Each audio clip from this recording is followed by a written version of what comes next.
Yes, please. Good evening, everyone. Welcome to SD Commerce Career, Sector 10, Panchkula. This is CA Dheeraj here and hope so you are doing well. In the previous lecture, हम लोगों ने sir कुछ basic discussion regarding the circular flow of income के regarding को हम लोगों ने start किया था, जिसमें हमारा बेसिकली लास्ट जो टॉपिक रहा that is all about 3 sector model के रिगार्डिंग को हमने डिस्कस किया. सर फर्स्ट ऑफ ऑल हमने मैक्रो इकोनॉमिक्स में पूरी इकोनॉमी के साथ डील करने के लिए इकोनॉमी को 4 डिफरेंट सेक्टर्स के अंदर क्या किया, डिवाइड किया, जिसमें सर नंबर 1 सेक्टर इज आपका कौन सा था, हाउस होल्ड सेक्टर. नंबर 2 हमारे पास कौन था sir, producer sector. Number 3 government sector and number 4 is rest of the world. Clear. अब now the concept is basically the some basic concepts of macro economics में सबसे पहला टॉपिक जो आप लोगों के लिए समझने के लिए बनता है that is to check the interdependency of these sectors. कि बेसिकली सर ये जो सेक्टर्स आपने नेम लिए, 4 सेक्टर्स आपने गिनाए, इन चारों सेक्टर्स का आपस में क्या लेना देना है, क्या इनका आपस में रिलेशन है, ये थोड़ा सा आपको प्रॉपरली क्या करना होगा, क्लियर करना होगा. तो हमने sir 1 by 1 2 sector model, 3 sector model and next on 4 sector model हम क्या करने वाले हैं, डिस्कस करने वाले हैं. Sir just to understand one thing, that is interdependency of these sectors on each other. क्योंकि सर आपने लास्ट लेक्चर में भी समझाया था कि हम लोग अपनी जो डिमांड्स हैं, मैं सारी अपनी डिमांड्स अपने आप से पूरी नहीं कर सकता. बेसिकली मुझे अपनी डिमांड्स को पूरा करने के लिए दूसरों के ऊपर क्या होना पड़ेगा, डिपेंड होना पड़ेगा. तो यही डिपेंडेंसी तो मुझे ये बता रहा है कि सर वही तो मैं आपसे पूछ रहा हूं कि टू गेट द डिपेंडेंसी, कि कौन हाउस होल्ड वाले प्रोड्यूसर पे कैसे डिपेंडेंट है, प्रोड्यूसर वाले गवर्नमेंट पे कैसे डिपेंडेंट है, इनका सबका आपस में रिलेशन क्या क्या है. ये थिंग्स हम लोगों ने लास्ट लेक्चर के अंदर by doing this 3 sector model क्या किया, क्लियर. एंड आपको मैंने पहले कहा था सम बेसिक बैकअप जो प्रीवियस लेक्चर में हम हल्का सा डिस्कस कर चुके हैं, प्लस कुछ न्यू कॉन्सेप्ट्स आपके साथ क्या करूंगा, आज डिस्कस करूंगा एंड आपका क्या करेंगे, noting. But sir to the very start, what do you mean by circular flow of income. Sir basically there are 3 words. One is circular means in the circle form, and second word is flow means continuity. एंड किसकी continuity मांग रहा हूं मैं आपसे, income की. Sir अगर economy को एक प्रॉपर वे से आप रन करना चाहते हैं, अगर इकोनॉमी को एक इफेक्टिव वर्किंग के अंदर लेकर आना चाहते हैं, तो that must be a compulsion. क्या compulsion sir, income of one sector must be passed to another. अब आप ये कहेंगे सर क्या ये जरूरी है. यस, अगर आप ये सर्कल कॉन्टिन्यूटी में रखना चाहते हो, अगर इकोनॉमी की वर्किंग ऐसे ही लगातार कॉन्टिन्यूटी में रखना चाहते हो, then sir in that case one thing is compulsion. क्या, मेरी जो इनकम होगी मैं नेक्स्ट आगे पास ऑन करूंगा, आपकी जो इनकम होगी आप नेक्स्ट ऑन पास ऑन करेंगे. सर कहने की जरूरत ही नहीं है. क्यों, मेरे पास जो इनकम आएगी मैं भी तो अपनी डिमांड्स पूरी करूंगा, मेरी तो भी नीड्स है. अब मैंने सिंपल सी बात, यहां से जितनी भी मेरी अर्निंग होती है, क्या सारी सेविंग होती है, बताओ. नहीं सर, मेरी तो भी आगे डिमांड्स है, मेरी तो भी आगे पेमेंट्स है. अब सिंपल सी बात सर, आपकी ओर से फ्लो आएगा तो मैं नेक्स्ट ऑन अपनी पेमेंट्स कर पाऊंगा, okay. And one thing is, आपके द्वारा किया गया एक्सपेंडिचर मेरी इनकम, मेरे द्वारा किया गया एक्सपेंडिचर किसी की इनकम. सर अगर ये सर्कल ऐसे ही चलता जाए, देन आपकी जो इकोनॉमी है वो प्रॉपर वे से क्या करती रहेगी, वर्क करती रहेगी, और ये सर्कल फॉर्म में कॉन्टिन्यूटी में चलता जाए, और ये जो आपका सर्कल है ये कॉन्टिन्यूटी में चलता जाए. क्लियर. नहीं अदरवाइज किसी भी सेक्टर ने इसमें से लीकेजेस, कट्स लगाने स्टार्ट कर दिए, and that foremost cut is savings. Clear. अब जैसे हमारी फर्स्ट डिस्कशन का पार्ट था, फर्स्ट डे मैंने आप लोगों से ये पूछा, क्या सेविंग करना अपने आप में अच्छी बात है या बुरी बात. अपने आप में, जैसे क्वेश्चन भी है आपको लिखवाऊंगा, इज सेविंग अ वर्च्यू और अ वाइस, कि अपने आप में गुड थिंग है या बुरी बात है अपने आप में। सर अभी तक तो ये भी तभी बोल रहे हैं, इनको पता है, क्लियर। अभी तक तो नॉर्मली हमने यही सुना था सर, सेविंग करना इज अ गुड थिंग। हमें तो पेरेंट्स यही समझाते हैं स्टार्टिंग से लेकर अब तक कि बेटा सेव कर लिया करो, ना खर्चा है कि इतना किया करो, वही पैसे जोड़ लो, आगे काम आएंगे। आगे की किसने देखी? आगे किसने देखी सर? कोरोना में तो वैसी अनसर्टेनिटी है, पता नहीं आज है कल ना हो। हर पर्सन क्या कर रहा है? कंजम्पशन पे कंजम्पशन, कंजम्पशन, खर्चे पे लगे हुए। But sir saving is also a part of your income. हम लोग अपनी इनकम में से हमेशा कुछ ना कुछ क्या करते हैं? सेविंग्स करते हैं। बट सर सेविंग करना माइक्रो लेवल पे, +1 लेवल पे, जो हम लोगों ने रीड आउट किया था, बहुत अच्छी चीज है, बहुत अच्छी चीज है। जैसे आज के टाइम में हम नॉर्मल सिंपल सी बात बोलते हैं, जब अभी तो अपनी बहुत यंग एज, आपका तो कुछ भी नहीं sir at present, when we are at the age of 40s 50s और देन दैट, अगर तुम्हारे पास और किसी का साथ हो ना हो, पैसा अगर तुम्हारे पास है ना, तो सर आप लोगों की ओल्ड एज बहुत अच्छी जाने लगती है। क्लियर? क्योंकि सर सिंपल सी बात है, आज के टाइम में हम यहाँ पे देखते हैं सर, बिना पैसे किसी की वैल्यू नहीं। एंड अगर आप एक अच्छी लिविंग लेना चाहते हो, एक अच्छा सर्वाइव करना चाहते हो, यू मस्ट हैव क्या होने चाहिए? अर्निंग्स होनी चाहिए या पैसा होना चाहिए। अगर नहीं है सर, आने वाला टाइम बहुत खराब है, सिंपल सी बात। तो तुम्हें अभी से स्टार्टिंग डाली जाती है, नहीं बेटा सेविंग करो, सेविंग करो, अपने फ्यूचर को अच्छा बनाओ। बट सर आप तो खुद ही कॉन्ट्राडिक्शन में फंस रहे हो। एक तरफ तो कह रहे हो, एक तरफ तो कह रहे हो कि सेविंग करना अच्छी बात है, कि आप अपनी फ्यूचर प्रॉस्पेरिटी को बढ़िया बना रहे हो।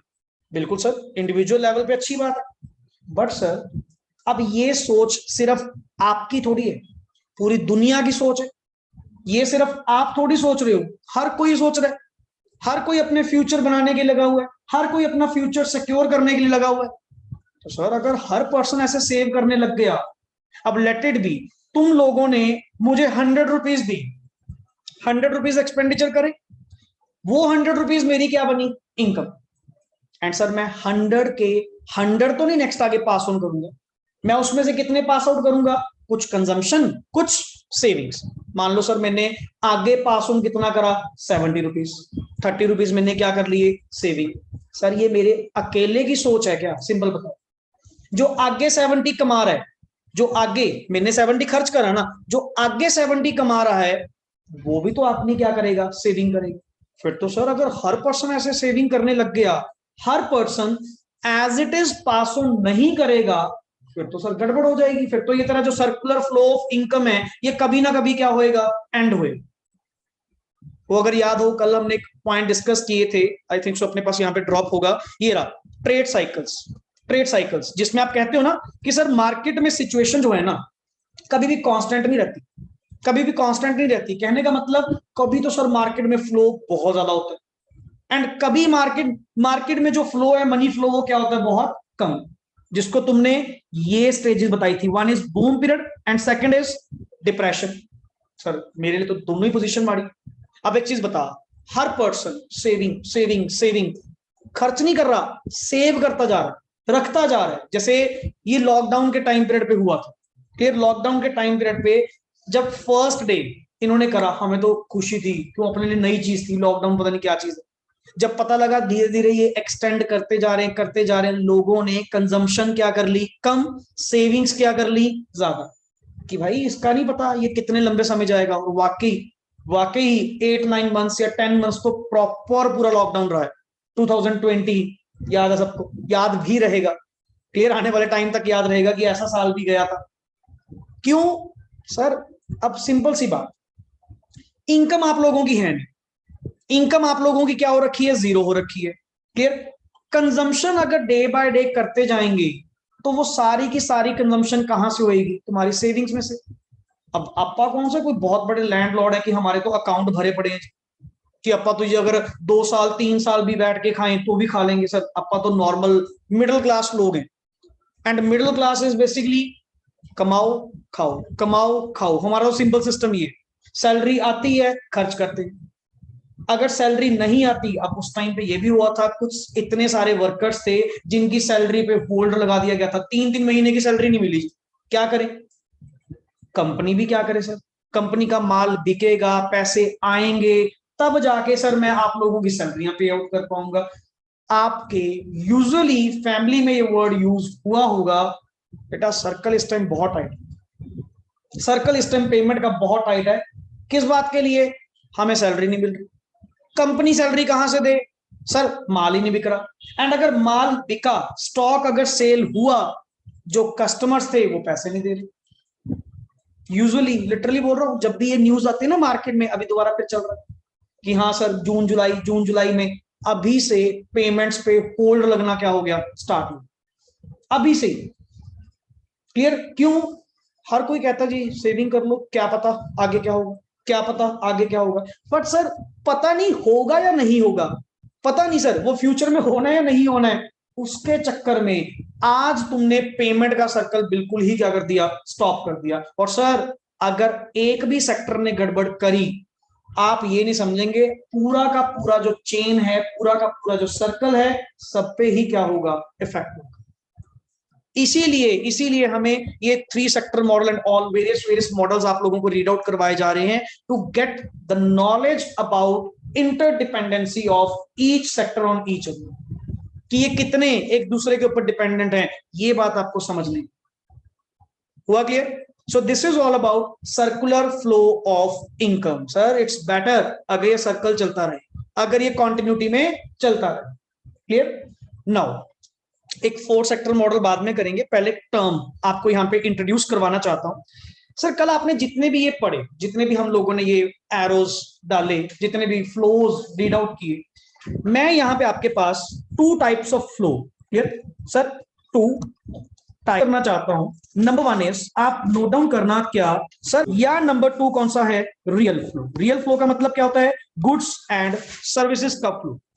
सर आपने कल जितने भी एरोस, जितने भी ऊपर हमने पॉइंट्स डिस्कस किए, हमारे पास अल्टीमेटली 2 तरह के ही फ्लो निकल कर आए। One is money flow and second is real flow. Money flow means जहां पे पैसा मूव ऑन करे, मॉनेटरी ट्रांजैक्शन, पैसा from one sector to another sector. मैं इसके ऊपर ही करवाऊंगा कि कौन सा मनी फ्लो है, कौन सा रियल फ्लो है। पहले मीनिंग समझो, देन उसका आप मीनिंग लिखेंगे proper. Sir okay, money flow तो नाम से क्लियर हो रहा है sir, money flow is that flow in which payments, money flows from one sector to another sector, that is called as money flow. But second word is real flow का मतलब क्या हुआ, in which goods और services, sir जहां पे goods और services move on कर रही है from one place to another या one sector to another sector, that is called as real flow, that is called as real flow. पहले इतनी सी बात कंफर्म करें। लो ऊपर सोल्ड एंड प्रोड्यूसर दिख रहा, सिर्फ नीचे वाले एड्रेस, नीचे वाले। सर यहां पे आपने पहली ट्रांजैक्शन क्या कही थी, हाउस होल्ड वाले प्रोड्यूसर सेक्टर को क्या प्रोवाइड करेंगे, फैक्टर सर्विसेज, जिसका नाम लैंड, लेबर, कैपिटल, एंटरप्रेन्योर, जिसको दूसरा वर्ड तुमने क्या कहा था, फैक्टर्स ऑफ प्रोडक्शन। इतना बात याद रखना, मेरी बहुत सारी डिस्कशंस ऐसी होती हैं जो ऑरली हम लोगों का पार्ट बनेंगी। क्लियर? क्योंकि सर अब मैं आपको basic what are the factors of production यार +1 लेवल, अब उसको ड्रॉप आउट करो, थोड़ा +2 में आए, तो बहुत सारी डिस्कशंस ऐसी हैं जो हम ऑरली क्लास में डिस्कस नंबर ऑफ टाइम्स करेंगे एंड काफी सारे क्वेश्चंस आपके इस ऑरल डिस्कशन में से निकल कर आएंगे। आप कहेंगे सर हाँ लिखवाया नहीं है, बट सर ऑरली तो भी अपन डिस्कस कर चुके हैं सम बेसिक पॉइंट्स। क्लियर? सो मैंने जो फैक्टर सर्विसेज, हाउस होल्ड ने फैक्टर सर्विसेज प्रोवाइड करी किसको, प्रोड्यूसर को। फैक्टर सर्विसेज ये मनी फ्लो है या रियल फ्लो, रियल फ्लो, क्योंकि आपने 2 टाइप के फ्लो पढ़े, या तो पैसा फ्लो करेगा या गुड्स और सर्विसेज। तो जहां पे फैक्टर सर्विसेज, इसको मैं यहां पे आर वर्ड लिख दूं जस्ट फॉर आइडेंटिफिकेशन कि ये कौन सा फ्लो है, रियल फ्लो। अच्छा, मैंने रियल फ्लो दिया, मैंने फैक्टर सर्विसेज दी, उसके बदले में प्रोड्यूसर सेक्टर ने मुझे क्या दी, factor payments in the form of rent, wages, interest, profit. Payments मतलब पैसा, तो सर ये कौन सा हुआ, money flow, money flow. Clear? आगे सर मेरे पास पैसे आ गए, मैंने अपनी डिमांड्स पूरी करने के लिए प्रोड्यूसर सेक्टर को क्या पे आउट किया, price of goods and service, price of goods and services, कौन सा फ्लो, मनी फ्लो। अच्छा, इसके बदले में इसके बदले में प्रोड्यूसर सेक्टर ने मुझे क्या दिया, गुड्स और सर बिना कहे कौन सा फ्लो हुआ, क्लियर कॉन्सेप्ट। तो जस्ट नॉर्मल से वर्ड्स हैं, नॉर्मल से वर्ड्स हैं सर। एक्चुअली ना जो आपके स्टार्टिंग फर्स्ट 2 टॉपिक्स हैं जो आपके ये कंबाइंड वे से मैं आप लोगों को कवर अप करवाऊंगा, पॉइंट छोटे छोटे तो बहुत है बट बेसिक नॉलेज वाले हैं। जैसे मान लो क्वेश्चन आपसे पूछा जाए what do you mean by real flow, या आपको क्या होगा, कुछ ट्रांजैक्शंस गिवन होंगी ऐसे ही, जैसे मैंने आपसे पूछा बताइए इसमें से इंडिकेट रियल फ्लो कौन से हैं, बताइए इसमें से मनी फ्लो कौन से हैं, ऐसे ऐसे क्वेश्चन 1 मार्क्स के अंदर ये यूजुअली पूछे जाते हैं। हुआ क्लियर कॉन्सेप्ट। सो हम लोग यहाँ पे एक जस्ट डिफरेंस नोट डाउन कर रहे हैं दोनों के बीच में। आप लिखिए नेक्स्ट, ये आपने लिखा होगा इसी के नीचे, डिफरेंस बिटवीन आप लोगों ने तो लिखा होगा difference between money flow and real flow, difference between money flow and real flow, difference. Number 1, सबसे पहले सर आपने लिखा मनी फ्लो सबसे पहले, एंड दूसरी तरफ कौन सा है, रियल फ्लो। लिखिए जी, it refers to the flow of money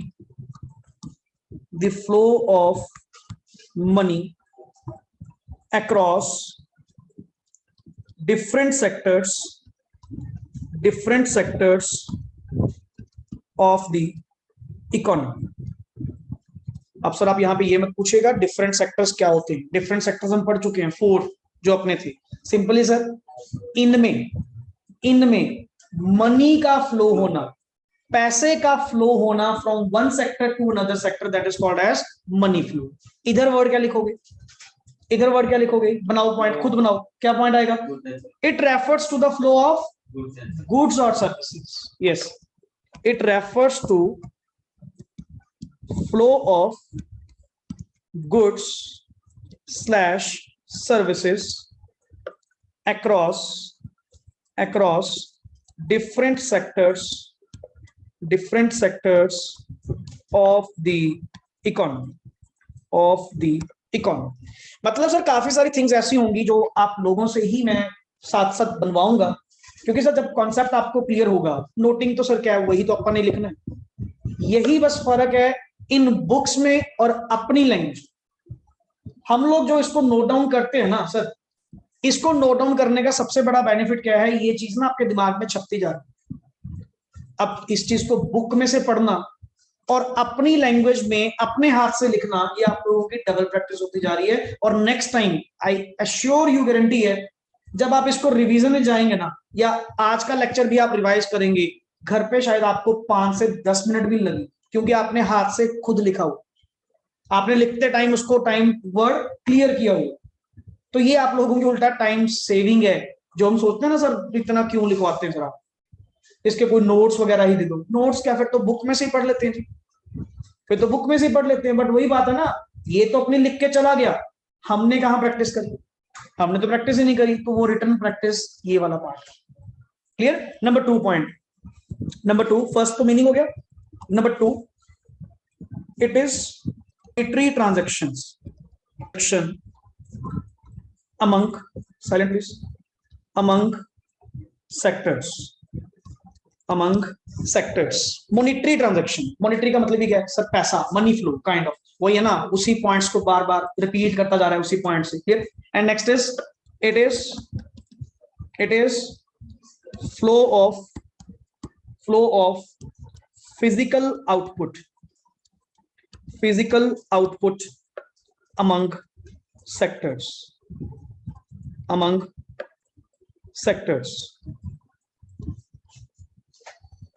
clear। and number third आज हो गया यहां तक। next is it is also known as nominal flow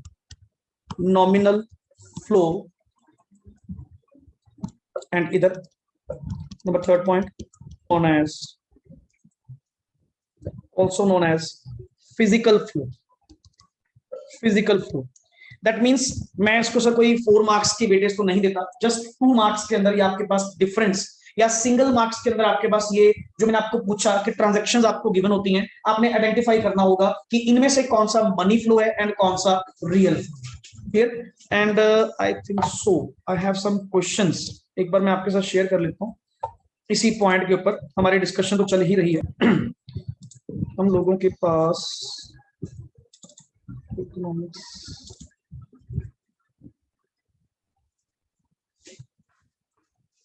ये राजा, ये आपके सामने क्वेश्चन गिवन है, विजिबल है सबको?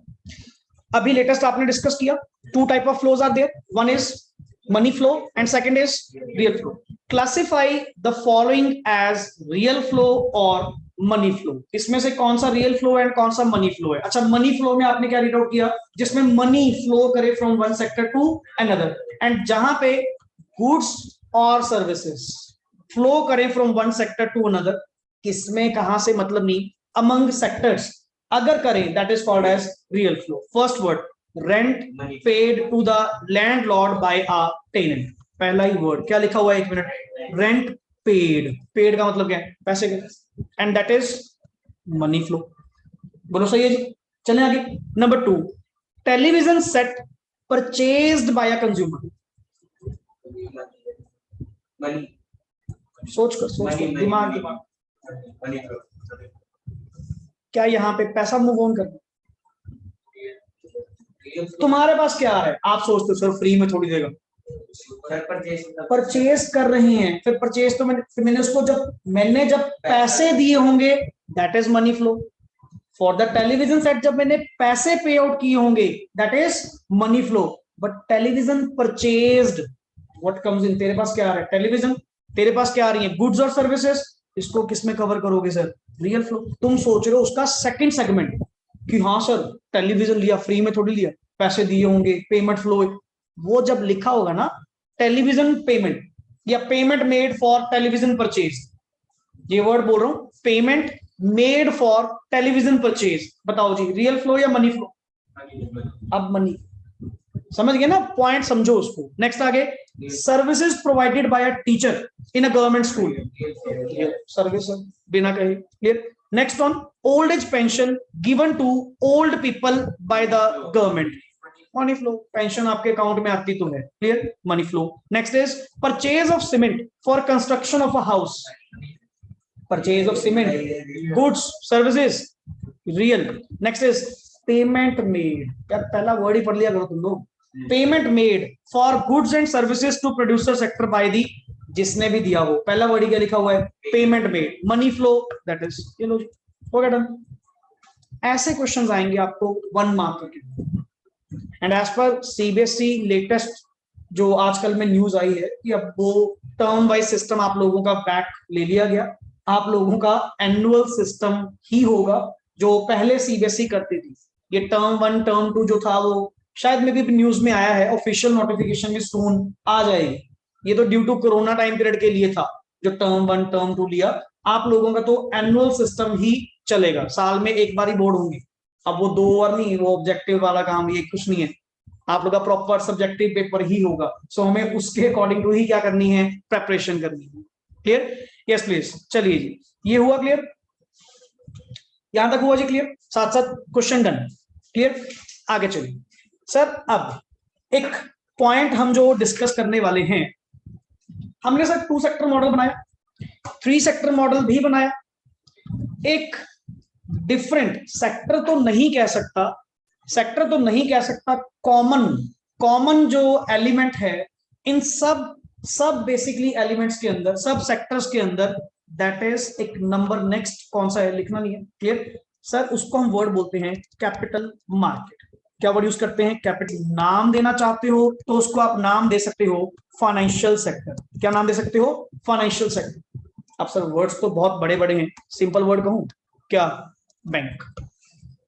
अब एक इकोनॉमी को रन करने में, एक इकोनॉमी को रेगुलेट करने में जितना रोल प्ले गवर्नमेंट का है, साथ ही साथ उस इकोनॉमी को रन करने में उतना ही रोल प्ले किसका है? बैंक का। जिसको इकोनॉमिक्स टर्म में हम वर्ड का यूज करते हैं कैपिटल मार्केट। और सर एक बात बताओ, बैंक के साथ तुम्हारा क्या रिलेशन? आई थिंक सो दो ही relation, savings borrowings, savings borrowings. Main bank काम ही दो करता है, बैंक काम ही दो करता है, मेन काम प्राइमरी। ऐसे तो बैंक से जो मर्जी काम करवा लो, क्लियर, फंक्शंस तो बहुत है बैंक के, बट सर अगर मेन फंक्शंस, प्राइमरी फंक्शंस की बात करते हो ना, बैंक के पास फंक्शंस ही दो हैं, accepting deposits, advancing loans. Clear, आप लोगों से पैसे एक्सेप्ट करके, तुम्हारे सबके बैंक अकाउंट है ना, आप लोग क्या करते हो, पैसा अपने अकाउंट में डिपॉजिट, सेविंग्स, या जब आपको लोन चाहिए होता है बोरोइंग्स। तो सर इसको इसीलिए बीच में फिट नहीं करा, इसको कहीं भी फिट कर लो, किसी भी सेक्टर के साथ फिट कर लो, इसके दो ही रिलेशन। आप इवन ये तेरा पढ़ा ना ऊपर थर्ड सेक्टर मॉडल, कौन सा था ऊपर जो आपने ये बनाया, ये ले बीच में अपन किसको बना लेते हैं, एक बैंक, कैपिटल मार्केट को बिठा दें। क्लियर, इसका और इसका, इनका और इनका और इसके साथ भी क्या रिलेशन होगा, सेविंग्स बोरोइंग्स, सेविंग्स बोरोइंग्स। हाँ बस नाम क्या बन जाएगा, three sector model, three sector model, sorry three sector model with capital market. अब आप कहेंगे सर हमारे लिए नया कॉन्सेप्ट आ गया, हमने पहले सिलेबस में करा नहीं हुआ। कुछ नहीं सर, बैंक के साथ आपका रिलेशन ही क्या है, just two relation, one is savings and second is borrowings. या तो हम अपना पैसा बैंक में क्या करवाएंगे, डिपॉजिट करवाएंगे, या बैंक से आपका क्या लेंगे, लोन लेंगे। तो सर इसको ना कहीं भी फिट कर लो, फोर सेक्टर मॉडल में फिट कर लो, टू सेक्टर मॉडल में फिट कर लो, या थ्री सेक्टर मॉडल में फिट कर लो, सातवें वर्ड पता क्या लग जाएगा, थ्री सेक्टर मॉडल विद क्या ना वर्ड आपका कैपिटल मार्केट आया, वो किसकी बात कर रहा है सर, बैंक की बात कर रहा है। और बैंक और इनका सर ये सेविंग्स और ये वर्ड बोरिंग्स। हाउस होल्ड वाले अपनी क्या देंगे, सेविंग्स, और बैंक वाले क्या देंगे, बोरिंग्स। सर प्रोड्यूसर सेक्टर अपनी क्या देगा, सेविंग्स, या इनसे क्या लेगा, borrowings. S B S P, these are two common words, two common words जो यहाँ पे आपके पास फिट हो। इसीलिए मैंने कल सिर्फ और सिर्फ आपको पहले बेसिक बनवाया क्या, थ्री सेक्टर मॉडल, क्योंकि अगर ये समझ में आ गया ना, उसके बाद तो मैंने क्या करना है, बैंक बीच में बिठा दिया, और इनका आपस में सबके साथ रिलेशन ही क्या है, सेविंग्स बोरिंग, सेविंग्स बोरिंग्स। हुआ क्लियर कॉन्सेप्ट? करें नेक्स्ट आगे, नेक्स्ट आगे ड्रॉ करें जी फोर सेक्टर मॉडल, जिसमें आपका पूरा अब तक जिसने कोई भी प्रीवियस लेक्चर अगर नहीं भी लगाए होंगे, सारा आपका क्या हो जाएगा इस फोर सेक्टर मॉडल के अंदर रिवीजन पॉइंट ऑफ व्यू से कंप्लीट होगा। एंड आफ्टर दैट एक छोटा सा नया कॉन्सेप्ट आपके साथ डिस्कस करूंगा, बट पहले यहां पे हम बनाने जा रहे हैं सर फोर सेक्टर मॉडल। इसको मैं यहां पे रब कर दूं, फोर सेक्टर मॉडल।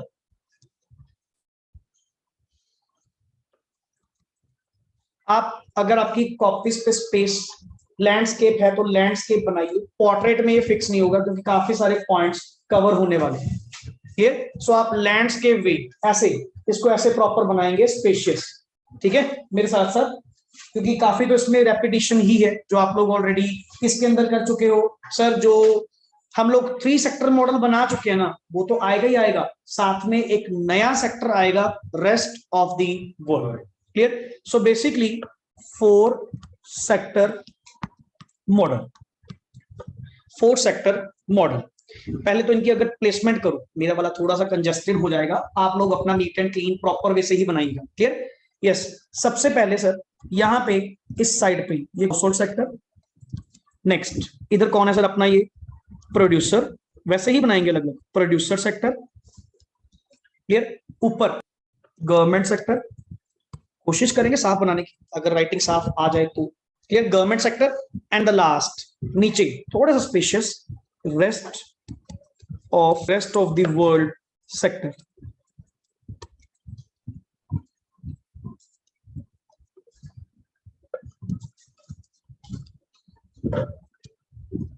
आप तो स्पेशियस रखना, काफी खुला खुला, कोई इशू नहीं, जितना नीट एंड क्लीन बनेगा उतना बढ़िया। क्लियर, सबसे पहले वन बाय वन चले। पहले two sector model, two sector model में कौन कौन थे, हाउस होल्ड और प्रोड्यूसर। पहले इनके रिलेशंस कंप्लीट कर रहे, वही चार सेगमेंट्स जो हमने पहले लिखी थी। सर ये हाउस होल्ड वाले प्रोड्यूसर सेक्टर को क्या देंगे, फैक्टर सर्विसेज या फैक्टर्स प्रोडक्शन, जो भी आप कह रहे हो, फैक्टर सर्विसेज। डिटेल में नहीं जा रहा, वो आपने लिखा था word, land, labour, capital and entrepreneur. Clear, directly सीधा सर क्या, फैक्टर सर्विसेज, जिसके बदले में प्रोड्यूसर सेक्टर इनको क्या पे आउट करेगा, फैक्टर पेमेंट्स, फैक्टर पेमेंट्स। बस एरो का ध्यान रखना, कहीं एरो गलत ना लगा देना। हाँ जी, हुआ क्लियर? चलें आगे, हो गए 2 पॉइंट्स सबके। आफ्टर दैट हाउस होल्ड वाले प्रोड्यूसर को क्या पे आउट करेंगे sir? Price of goods and services, price of goods slash services, जिसके बदले में प्रोड्यूसर सेक्टर क्या देगा इनको? Goods slash services. लो सर, 2 सेक्टर मॉडल तो मेरा कंप्लीट है जी। इसमें तो हमने ये 4 रिलेशन ही पढ़े थे, इसके अलावा और कोई पॉइंट नहीं था। बताओ जी, ये क्लियर? फिर मत कहना सर 2 सेक्टर मॉडल हमारा हुआ नहीं। क्लियर? 2 सेक्टर मॉडल में क्या सर, यही है। मैं तभी कह रहा हूं ये क्यूमुलेटिव बेसिस पे सारे बीच में इकट्ठे हो जाएंगे, चिंता न कर, सब कुछ यही मिलेगा तुझे आज। ये फाइनल क्रक्स है, 4 सेक्टर मॉडल में सारे रिलेशंस कवर हो जाएंगे। क्लियर? पहला पॉइंट क्लियर? मैंने फैक्टर सर्विसेज दी, मुझे फैक्टर पेमेंट्स मिली। मैंने प्राइस दिया, उसके बदले में क्या मिली? गुड्स और services. 2 sector model is completed. अच्छा, 3 सेक्टर में कौन कौन थे? 3 सेक्टर में हाउस होल्ड, प्रोड्यूसर, ये तो थे ही। थर्ड कौन आया? गवर्नमेंट। अब ऊपर की तरफ पहले कंप्लीट कर ले कल वाला point. Sir house hold sector government को क्या पे आउट करता है? Direct taxes. And what do you mean bye direct taxes? Income tax. What you mean bye direct taxes? Sir जिसका बर्डन हम किसी दूसरे पे शिफ्ट नहीं कर सकते, जिसके ऊपर टैक्स लगा उसी को देना पड़ेगा, वो आगे कस्टमर से या किसी से रिकवर नहीं कर पाए। सर जैसे जीएसटी तो सर हम पे आउट करते हैं ना, क्या बिजनेसमैन कभी अपनी जेब से पे आउट करता है? नहीं सर, बिजनेसमैन आपके बिल में वो लिख के देता है, ऐड जीएसटी, ऐड दिस, वो सारे आपसे ऐड अप करता है, रिकवर करता है। क्यों? क्योंकि वो इनडायरेक्ट टैक्स है। और मैं यहाँ पे क्या बात कर रहा हूँ? डायरेक्ट टैक्स की। सर ये सिर्फ क्या पे आउट करेंगे? डायरेक्ट। तो मैं कौन सा प्रोडक्शन कर रहा हूँ, मैं कौन सा बिजनेस कर रहा हूँ? We are household sector, we are household, हम कंजम्पशन करते हैं। कंजम्पशन कहां से करेंगे? जो इनकम कमाएंगे। पहले बाबूजी इनकम के ऊपर सरकार को क्या देके आओ? टैक्स देके आओ, फिर खर्च करना। ये जो हम पूरे साल की जो लोगों की इनकम टैक्स रिटर्न भरते हैं, क्लियर? जो इनकम टैक्स रिटर्न भरते हैं उसमें क्या है? यही चीज तो है। अब आपका ये लेटेस्ट ईयर कंप्लीट हुआ है ना, कौन सा? 31 मार्च 22, मतलब 21-22 फाइनेंशियल ईयर 2021-22 कंप्लीट हुआ है ना। अभी 2 महीने के बाद जब फॉर्म्स डिक्लेयर हो जाएंगे by the income tax department, हम क्या करेंगे? क्लाइंट्स की, लोगों की इनकम के ऊपर, इस साल की इनकम के ऊपर क्या देंगे? टैक्स। क्लियर? तो ये उसकी बात कर रहा है। हाउस होल्ड सेक्टर गवर्नमेंट को क्या क्या देगा? डायरेक्ट टैक्स, जिसके बदले में तो नहीं कह सकता, इंस्टेंट तो नहीं कह सकता, कभी ना कभी गवर्नमेंट आपको क्या देगी सर? सब्सिडीज। पहली बात सब्सिडीज। आपने आज ही ट्रांसफर पेमेंट एक रीड आउट की, एक क्वेश्चन पॉइंट आया था ना, old age pension given by the government to the old age people, that is transfer payment. अब एक चीज बताओ, ओल्ड एज पेंशन, मान लो बुढ़ापे की पेंशन जो आ रही है, गवर्नमेंट लोगों के अकाउंट में 2-2 हजार रुपए महीना डिपॉजिट करवाती है। दोज पीपल हु आर 60+, जिनकी एज 60+ है, गवर्नमेंट महीने का कितना देती है उनको? 2-2 हजार रुपए देती है। क्या उन्होंने कुछ दिया? कि मैंने गवर्नमेंट को दिया हो जिसके कारण गवर्नमेंट मुझे 2 हजार दे दी? नहीं सर, मैंने कभी टैक्स दिए हो या ना भी दिए हो, ये तो गवर्नमेंट की ओर से हेल्प है ना, तभी तो कहते हैं सर। ये दोनों अभी तक देख, नीचे जितने भी पॉइंट्स पढ़े सब कॉरस्पॉन्डिंग थे। कॉरस्पॉन्डिंग समझते हो क्या? मैंने पैसे दिए, अगले ने गुड्स दी, मैंने सर्विस दी, अगले ने पैसे दिए। बट यहां पे मैंने टैक्स दिया, क्या सरकार ने मुझे इंस्टेंट कुछ दिया? नहीं सर, मैं वेट कर रहा हूं शायद सरकार मुझे कुछ देगी, कुछ नहीं मिलेगा sir. Tax is basically a compulsory payment which you have to pay as a citizen of India, जो आपको देनी पड़ेगी। अब आपको जी सर क्या मजबूरी है क्या? देना पड़ेगा, बिल्कुल सर। लॉ तो यही कहता है, कॉन्स्टिट्यूशन तो हमारा यही कहता है कि अगर आप इंडिया में इनकम अर्न कर रहे हैं, देन आपको अपनी इनकम का कुछ हिस्सा किसको देना होगा? सरकार को देना होगा। दो ना दो अलग बात, टैक्स पे आउट करो ना करो वो अलग बात है, but sir it's your duty. अपने इंडिया में ना सबसे बड़ी प्रॉब्लम ही क्या है? ये चीज, एंड ये दोनों तरफ से, लोगों की भी थिंकिंग सही है, गवर्नमेंट भी गलत है। कैसे? या मोस्ट ऑफ द पीपल आपने देखो आगे आज के टाइम में फॉरेन जाना ज्यादा पसंद करते हैं, उन कंट्रीज में जाना ज्यादा पसंद करते हैं, वहां पे सेटल डाउन होना ज्यादा पसंद करते हैं then that of in India. Why is it so? Because that countries have human value. वहां पे सर ह्यूमन वैल्यू है, अपने इंडिया में कोई ह्यूमन वैल्यू नहीं। आप मुझसे एक्सपेक्ट करते हो कि मैं सरकार को क्या दूं? टैक्स दूं, मैं ठीक है देने को तैयार। सरकार तो भी उस पैसे का सही हिसाब दे, सरकार तो भी उस पैसे को प्रॉपर जगह क्या करे? यूज करे। तुम हमारा पैसा, हमारा द्वारा दिया गया पैसा, तुम तो करप्शन खा गए पैसा। तुम तो वो पैसा क्या कर रहे हो सर? आपस में बांट लेते हो, मिनिस्टर जितने भी हैं, पता नहीं कहां कहां वो पैसा जाता है। क्या हमारी सोशल वेलफेयर में वो पैसा आता है? देन सर व्हाई मैं क्यों पे करूं? समझ रहे हो बात? फॉरेन में, हर कंट्री में जितने लोग हैं, जितने सिटीजन हैं, खुशी खुशी टैक्स पे करते हैं। ले लो जितना टैक्स लेना ले लो, इवन उनके टैक्स रेट भी बड़े हायर है। अपने तो सर यहाँ पे मैक्सिमम स्लैब 30 है ना, उनके तो 40-50 तक भी है, 50% भी है, but still they are paying and with happily face. Why? उनको पता है कि सर गवर्नमेंट, अगर हम यहाँ के सिटीजन हैं, मेडिकल वो सारा फ्री, कल को अगर हमें कुछ होता है वो फ्री, ओल्ड एज अगर मान लो हम जाते हैं, हमारी प्रॉपर केयर की जाएगी, हमारे अकाउंट में मंथली अलाउंसेस मिलेंगे, क्लियर। देन आफ्टर दैट जितनी एजुकेशन हमारे बच्चों की है वो सारी फ्री, डे केयर फैसिलिटी है वो सारी फ्री। देन मैं क्यों नहीं पे आउट करूंगा भाई? क्योंकि मुझे पता है कि मेरी सरकार क्या है? सही। मेरी गवर्नमेंट क्या है? सही है। वो हमें किसी ना किसी वे से ये पैसा क्या करेगी? वापस करेगी। और जहां पे सर अपने को दिखता ही नहीं। अब अपने आप में अगर इंडिया में हम बात करें, कितने लोग टैक्स पेयर हैं? कितने लोग टैक्स पेयर्स हैं? बहुत कम है, एक्सेप्ट इंप्लॉइज को छोड़ के। जितने इंप्लॉइज हैं कहीं ना कहीं, government sector, private sector, maximum tax payers in India are employees. वो भी लॉ के कारण है, क्योंकि उनको सैलरी टैक्स काट के ही मिलती है, नहीं तो वो भी ना पे आउट करें, वो तो रूल के अकॉर्डिंग है। सर इसीलिए तो हम करते नहीं, इसीलिए तो हम करते नहीं, क्योंकि तुमने क्या कहा? टैक्स कंपलसरी पेमेंट है, मैं तो दे रहा हूं, मैं तो दे रहा हूं, बट क्या सरकार मुझे इन रिटर्न कुछ दे रही है? क्या मुझे कोई बेनिफिट मिल रहा है? आप इस कोरोना सिचुएशन में ही लगा लो, एक मिडिल क्लास को क्या मिला सर? क्या मिला बताओ? रिच क्लास को तो फर्क ही नहीं पड़ा, रिच क्लास को तो लिटरली फर्क ही नहीं पड़ा सर। उनके लिए तो वेकेशंस थी।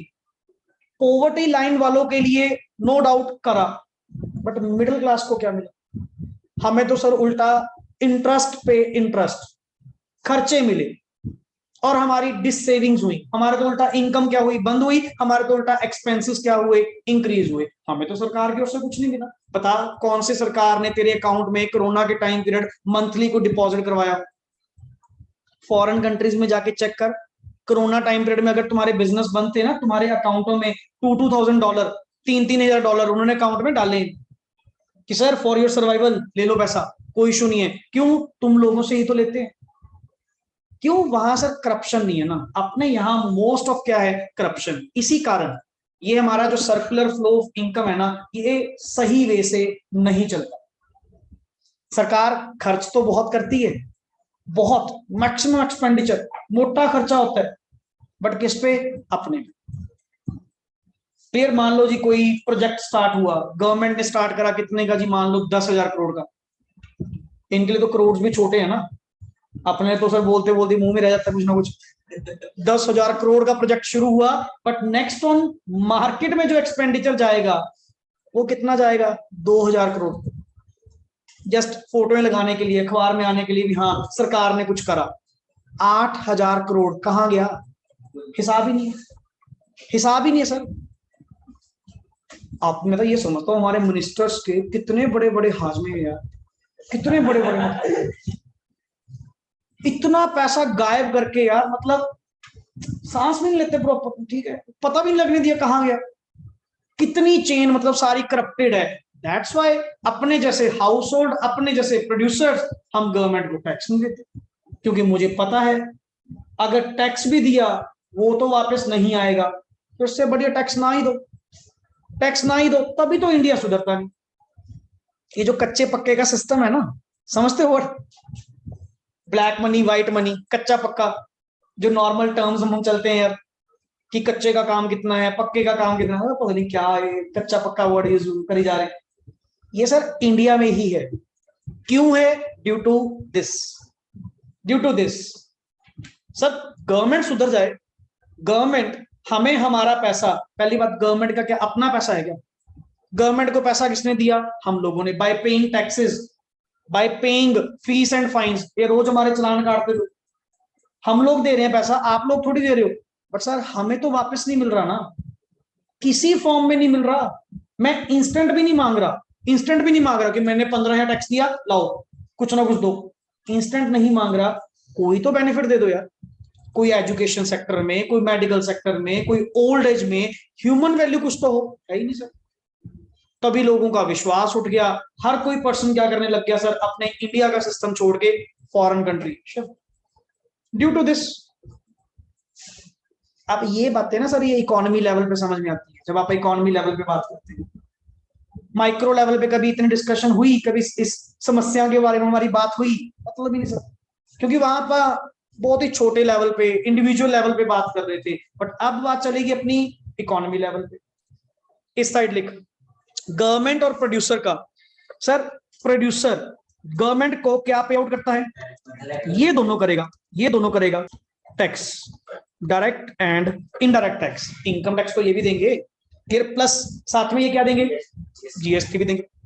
जो पहले नाम चलते थे VAT, value added tax, service tax, but अब तो सब मर्ज करके, सब लोकल टैक्सेस मर्ज करके नेशन वाइड एक ही टैक्स बना दिया गया, जीएसटी। वो तुमने पढ़ा लोगो वहां पे लिखा होता है, one nation one market one tax. उसका मीनिंग है, उसका मीनिंग है वो तभी लिखा गया क्या, पहले ना, पहले अलग अलग नाम से हर स्टेट ने अपना अपना टैक्स लगा रखा था, लेते सारे थे, लेते सारे थे अपने अपने नाम से। कहते यार ये क्या सिस्टम है, पंजाब में जाओ अलग चीज है, हरियाणा में जाओ अलग चीज है, दिल्ली जाओ अलग चीज है, टैक्स सारे ले रहे हैं, टैक्स सारे ले रहे हैं, रिकॉर्ड सारे ले रहे हैं। तो सर ये तो गलत बात है अपने आप। इन सबको एबॉलिश करके, इन सारों को एबॉलिश करके, one nation one market one tax, एक ही टैक्स बना दिया गया बाय द नेम क्या, goods and service tax. Clear? अब कभी आपने सुना पहले कि जब आप लोग कोई व्हीकल परचेज करते हो, कोई अगर मान लो आप पंजाब से परचेज करते हो, हरियाणा से परचेज करते हो, या चंडीगढ़ से परचेज करते हो, तो आपको अलग अलग वैल्यू मिलती थी, अलग अलग रेट मिलते थे। स्पेशली लोग मतलब ये मानो दूर दूर से, दूसरी स्टेट में से जाके व्हीकल परचेज करते थे, गाड़ी परचेज करते थे। क्यों? क्योंकि सस्ती पड़ने का कारण क्या, कारण क्या था? टैक्स रेट स्टेट टैक्स था, स्टेट अपनी मर्जी से लगाती थी, स्टेट अपनी मर्जी से लगाती थी। जैसे हमें पता है, हमने लॉट ऑफ व्हीकल्स, छोटे होते की बात है, लॉट ऑफ व्हीकल्स जैसे ये एक्टिवा एंड ऑल जो आती थी, मैं स्पेशली हरियाणा से लेके आया दूसरी स्टेट में जाके। क्यों? वहां पे टैक्स का फर्क था, एंड तकरीबन ये मान लो 8-10 हजार का फर्क था उस टाइम पे, 8,000 का मिनिमम फर्क था। क्यों नहीं लोग प्रेफर करेंगे सर, क्यों नहीं प्रेफर करेंगे? ये ना ऐसे ट्रांजेक्शन्स बहुत ज्यादा होने लग गई। लोग स्पेशली गाड़ी कहां से परचेज करते थे? चंडीगढ़ से, सस्ती पड़ती है सर। बट अब क्या कर दिया, सारे स्टेट टैक्स, लोकल टैक्स क्या कर दिए, बंद कर दिए, एक ही सेंट्रल टैक्स बना दिया, ऑल ओवर इंडिया एक ही टैक्स बना दिया, क्या? जीएसटी। अब तुम गाड़ी कहीं से परचेज कर लो, ऑल ओवर इंडिया कहीं से परचेज कर ले, गाड़ी का ex showroom price, ex showroom price same मिलेगा, सेम मिलेगा, गारंटी है। कोई कम करके दिखा दे मानजूम, हो ही नहीं सकता। बाकी अगले के मार्जिन है, वो अपने मार्जिन से 5 डिस्काउंट दे दे, ठीक है ना, आपको एक्स्ट्रा एसेसरी दे दे, फलाना दे दे, वो अलग बात है। बेस प्राइस, गाड़ी का जो प्राइस होता है ना, वो दिखा दे, हर जगह तुझे क्या मिलेगा, ऑल ओवर इंडिया सेम मिलेगा। क्यों? Due to GST. क्योंकि अब तो सर ऑल ओवर इंडिया एक ही टैक्स, अच्छा, ये जो तुम्हारे पेट्रोल, डीजल, सीएनजी, ये देखा आपने स्टेट वाइज आपको क्या मिलते हैं, डिफरेंस मिलते हैं। मोस्टली हम भी कब मान लो चंडीगढ़ जाते हैं तो गाड़ी फुल करवा के लेके आते हैं, ठीक है ना, या मान लो हरियाणा में या पंजाब में आपको डिफरेंसेस मिलते हैं, क्यों?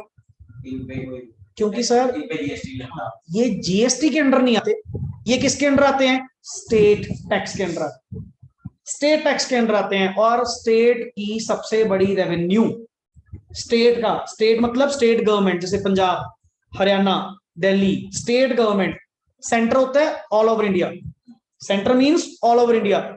इनका जो सबसे बड़ा रेवेन्यू है वो सर यहीं से जनरेट होता है, इसीलिए petrol, diesel, CNG and all products को ये इसके जीएसटी के अंदर लेकर नहीं आ रहे। जिस दिन तेरा पेट्रोल, डीजल एंड ऑल ये सारा किसके अंदर आ गया?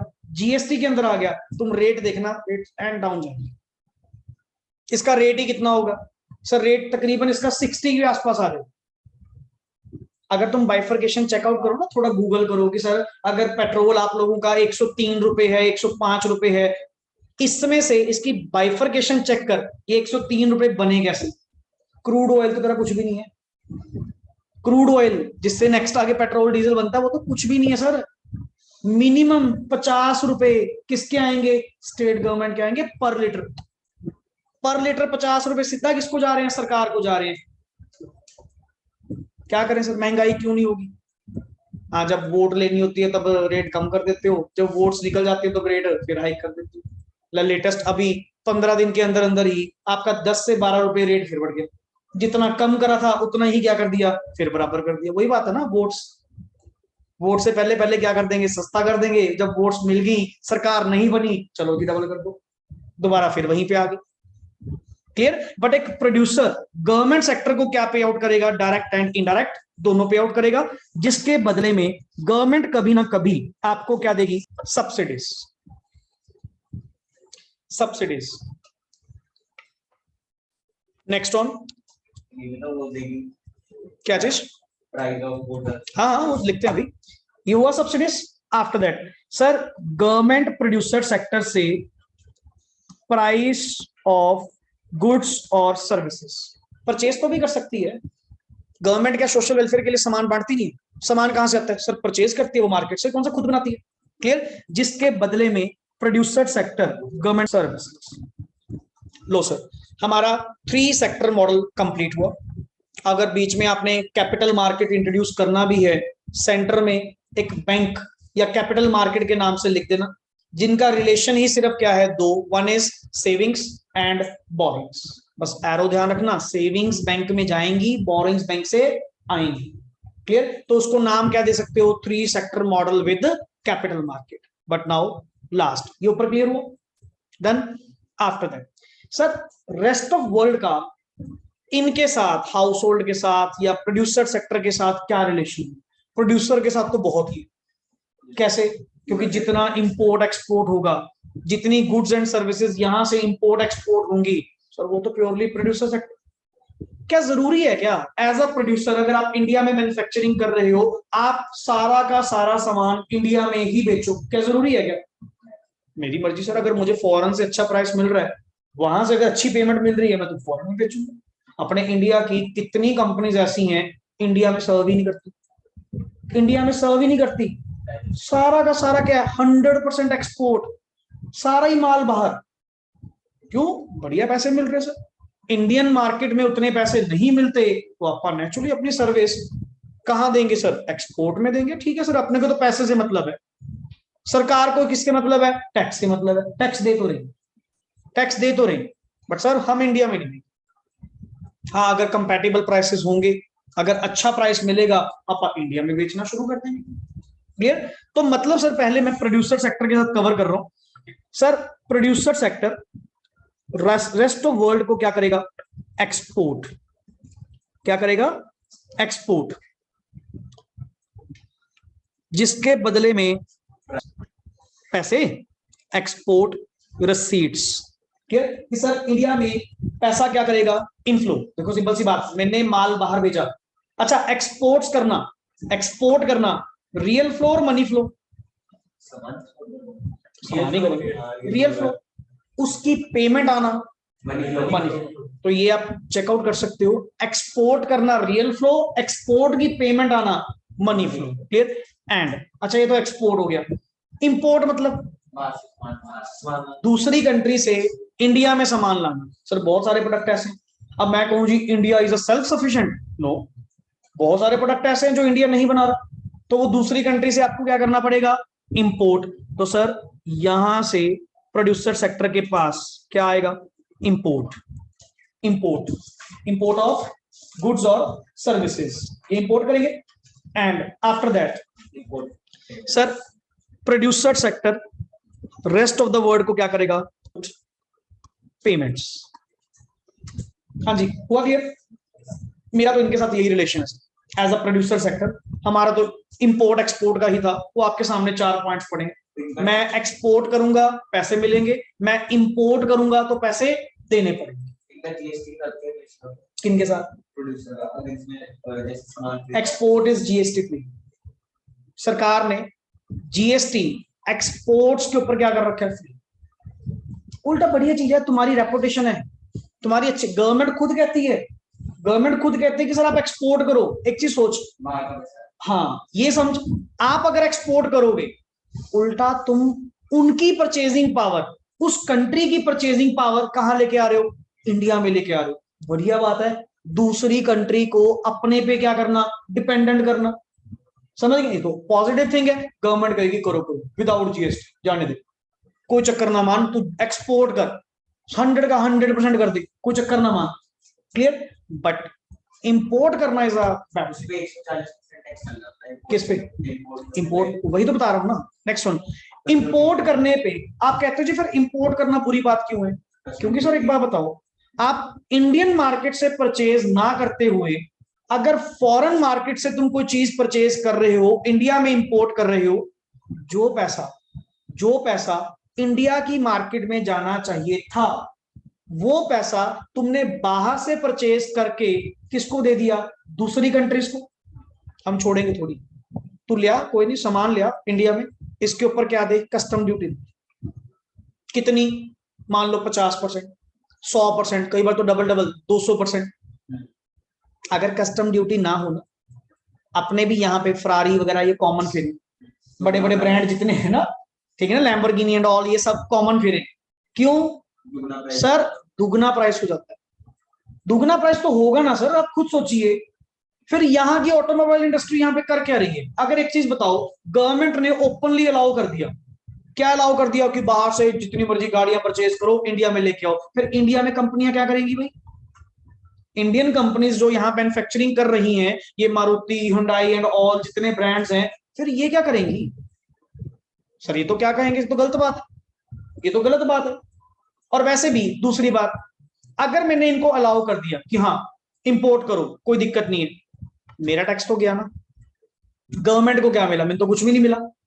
गवर्नमेंट क्या कहती है, फिर ऐसे कर, ले आ, कोई इशू नहीं, तू बाहर से ले आ, इंपोर्ट कर ले, बट इसके ऊपर क्या देनी पड़ेगी, कस्टम ड्यूटी। मेरा टैक्स तो दे, मेरा टैक्स तो दे, टैक्स तो लगेगा।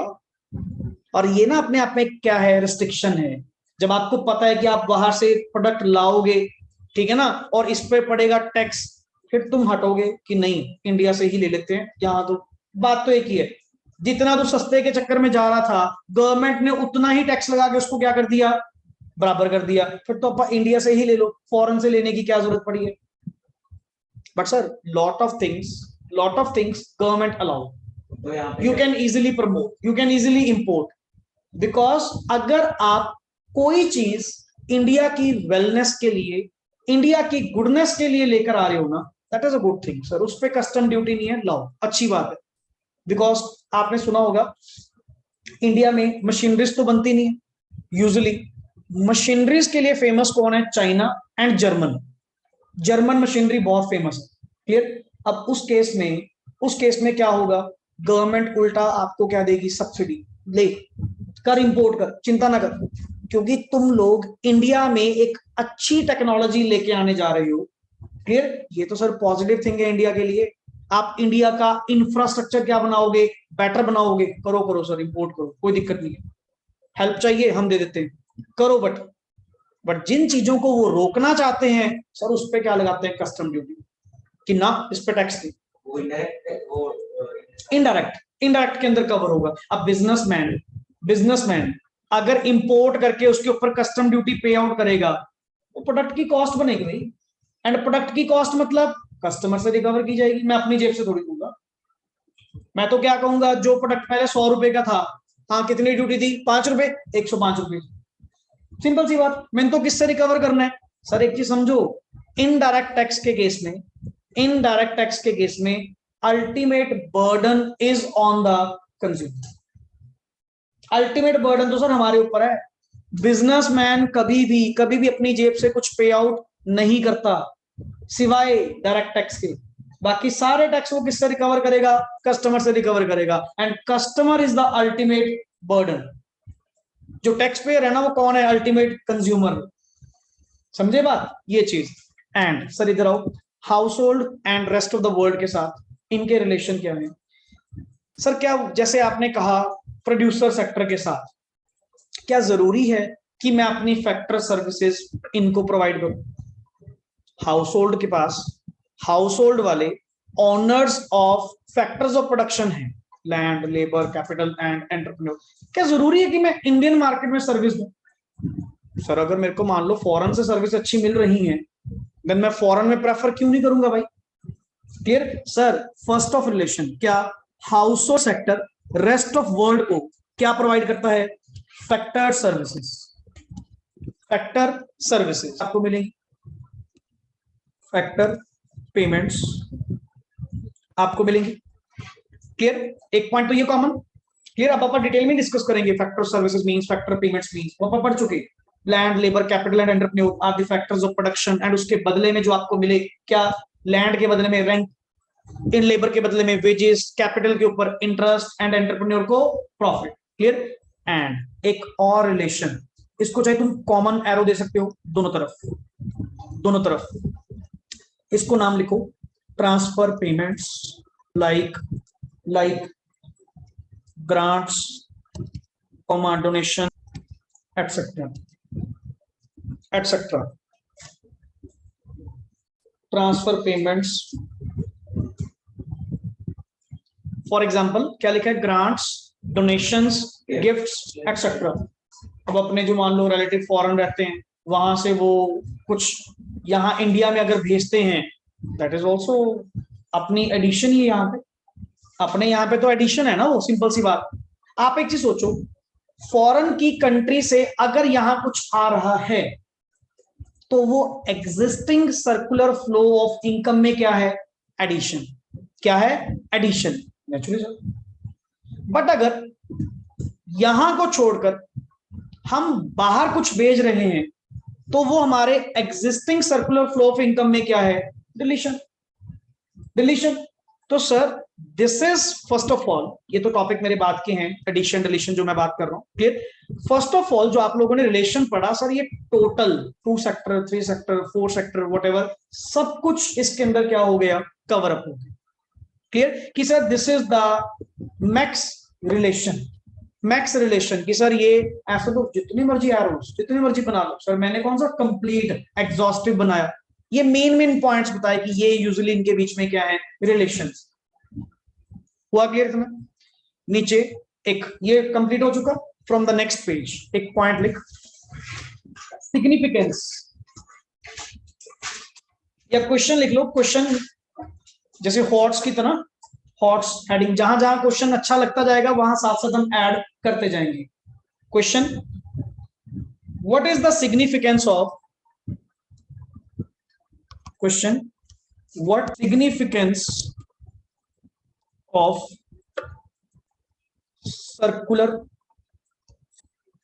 सर आपने ये सारे बड़े बड़े पॉइंट बना तो दिए, बट हमें ये एक फाइनल बार दोबारा लास्ट में क्लियर कर दो इसकी सिग्निफिकेंस। हम थोड़ा सा ना रिलेट नहीं कर पा रहे। आपने 2 सेक्टर बनवाया, 3 ये बड़ा बड़ा 4 सेक्टर मॉडल आपने बनवाया। अल्टीमेटली इंपॉर्टेंस क्या है? जरूरत क्या है? क्यों मैं इतना कुछ कर रहा हूँ, डायग्रामेटिकली बना रहा हूँ? क्या इज इट सो मैंडेटरी? क्या आपको करना चाहिए, या इनके रिलेशंस आपने क्यों फाइंड आउट करे? Yes sir, at a economic level, at a economy level, मुझे सर इन सबका रिलेशन पता होना चाहिए।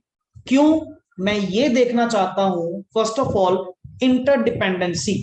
कि ये एक दूसरे के ऊपर कैसे डिपेंडेंट है। अब कम से कम तुमने एरोस डाल के क्लियर तो करा कि सर कौन किसको पेमेंट देगा, किसके बदले में क्या मिलेगा। मतलब ये सारे सेक्टर्स, ये देख ऊपर सारा पूरा क्लमजी हो गया, सारे सेक्टर्स एक दूसरे के ऊपर क्या है, डिपेंडेंट है। क्लियर? फर्स्ट पॉइंट लिख answer. Answer its significance are number 1 point to provide knowledge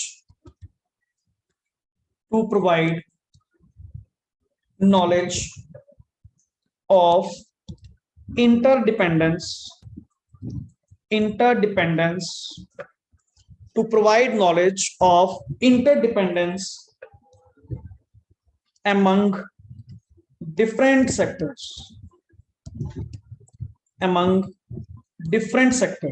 पहला पॉइंट। नंबर 2 सर, एक तो पॉइंट आपका ये हुआ टू प्रोवाइड नॉलेज, बिल्कुल सही सर, ये हमने प्रूव कर लिया। मुझे काफी सारा कुछ नया पता लगा कि इन सेक्टर्स में क्या रिलेशन है, कैसे ये एक दूसरे के ऊपर डिपेंडेंट है। दूसरी बात, टू गिव नॉलेज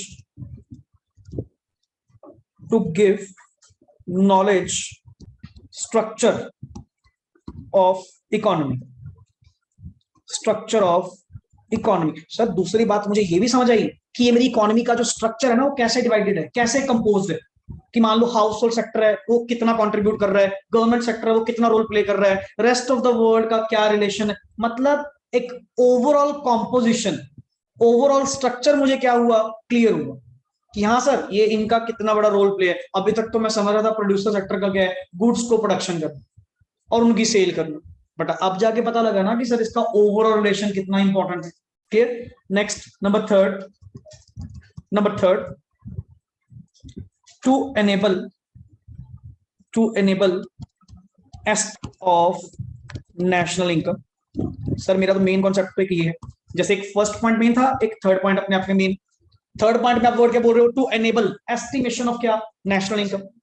अब आप एक कंट्री की नेशनल इनकम तो फाइंड करते हो to check the GDP growth rate, GDP rate and all over rate. वो कहां से पता लगेगा, कंट्री की पहले नेशनल इनकम निकालो। बट नेशनल इनकम मुझे कैसे पता लगेगा सर? उसी के चक्कर में तो हमने इकोनॉमी को 4 पार्ट्स में डिवाइड किया, ताकि सबका कंट्रीब्यूशन निकाल के मैं कंट्री की नेशनल इनकम की एस्टिमेशन क्या कर सकूं, सही कर सकूं। क्लियर? तो ये one of the main significance है आपको सर्कुलर फ्लो मॉडल समझाने का। क्योंकि ये जो मॉडल्स है ना, या ये जो वर्डिंग जो आजकल ये बेसिक लेक्चर अपने चल रहे हैं 2 या नेक्स्ट ऑन जो होंगे, क्लियर, ये पूरी मैक्रो इकोनॉमिक्स का क्या बनेंगे, बेस बनेंगे। क्लियर? पूरी। इसीलिए मैं काफी डिटेल्ड जहां जहां वर्ड जो होना चाहिए वो आपके साथ डिस्कस करता जा रहा हूं, बिकॉज ये जो बेस क्लासेस हैं ये ऑल ओवर आपकी पूरी मैक्रो इकोनॉमिक्स को क्या करेंगे, सपोर्ट करेंगे। क्लियर? क्योंकि सर पूरी मैक्रो इंटररिलेटेड है। कैसे? मैं आपको बार बार टॉपिक्स में लेके आऊंगा, सर्कुलर फ्लो ऑफ इनकम में ये पढ़ा था, वहां पे हाउस होल्ड सेक्टर में ये रिलेशन था, तब सर ये चीजें सारी क्या आएंगी, काम है। Clear? And the last is to provide, number 4, to provide knowledge of and leakages, injections and leakages. और सर दूसरी बात ये भी तो हमने फाइंड आउट करनी है, क्या आ रहा है एक्स्ट्रा, क्या आ रहा है एंड कितना इस सर्कल में से जा रहा है। अब देख एक चीज बता, ये तेरी बात जो इंजेक्शंस एंड लीकेजेस आप लोगों ने लिखा, एक बात बताओ, एक्सपोर्ट रिसीट्स आना, जो तुमने माल इंडिया से बाहर बेचा, बाहर बेच के वहां का पैसा यहां अंदर करा, सर ये अपने आप में क्या है, इंजेक्शन। इंडियन मार्केट में, Indian circular flow of income में ये तो सर आपके इंजेक्शन है। ये तो बढ़िया सर, आपने मतलब अच्छी बात है कि आप यहां भी काम कर रहे हो, प्लस फॉरेन सेक्टर में भी काम कर रहे हो, प्लस उन लोगों को अपने ऊपर तुम क्या बना रहे हो, dependent. That is very good thing, very good thing. अब अगर एक कंट्री का एक्सपोर्ट्स बहुत बढ़िया है, कंट्री के एक्सपोर्ट्स ही बढ़िया होने चाहिए, इंपोर्ट्स नहीं होने चाहिए, because imports are negative things and exports are positive things. और एक चीज था, तूने दूसरी कंट्री से इंपोर्ट करके उनको बाहर पेमेंट नहीं करी क्या? ये पेमेंट जो कहां जानी चाहिए थी, इंडिया की मार्केट में, इंडियन डोमेस्टिक मार्केट में जानी चाहिए थी, तुमने कहां भेज दी? फॉरेन मार्केट में। सर ये तो लीकेजेस है। आप अपना एग्जिस्टिंग, आप इसको ना अगर नॉर्मल ड्रॉ नहीं करना, जस्ट फॉर रेफरेंस, क्योंकि इसको प्रॉपर करेंगे। अगर तेरा ये सर्कुलर फ्लो ऑफ इनकम था, इसमें कुछ ऐड करना, इसमें कुछ इस एग्जिस्टिंग में ऐड करना, that is called as injections. Injections. और यहां समझ रहे हो? क्लियर है? अब नेक्स्ट ऑन जो हमारा लेक्चर होने वाला है, that is on mainly 2-3 words. One is, आज अपन ने इंट्रोड्यूस करा इंजेक्शन लीकेजेस, एंड एक नया टॉपिक आप लोगों के लिए होगा, that is stock and flow concept. Clear? And if just a minute, हमारा 2 मिनट दे लीजिए, कोई बात नहीं है, इसके बाद फ्री हैं आप। एंड इफ संडे आप लोगों की क्लास अगर होगी, देन मेरी भी बैक टू बैक क्लास होगी। Clear? That means same pattern ही रहेगा आपका जैसा चलता आ रहा है। संडे में भी आप लोगों की प्रॉपर क्लास लेके इस टॉपिक को आप क्या करेंगे? कंप्लीट करेंगे। ओके जी।